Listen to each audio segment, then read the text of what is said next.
Okay, so now we have the Warrior and it's all finished. However, it'll still need tidying up, and all the glands filling up with packing and all the rest of it.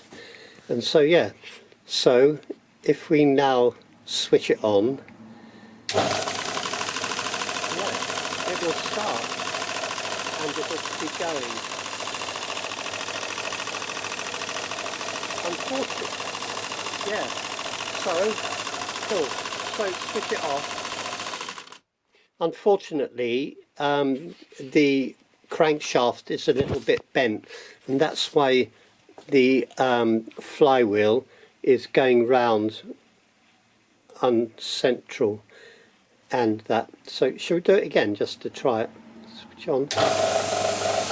Cool. Just give it a nudge and then it will start.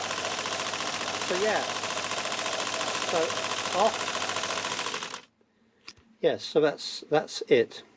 And yeah, so now several more hours doing all the rest. Okay, thank you.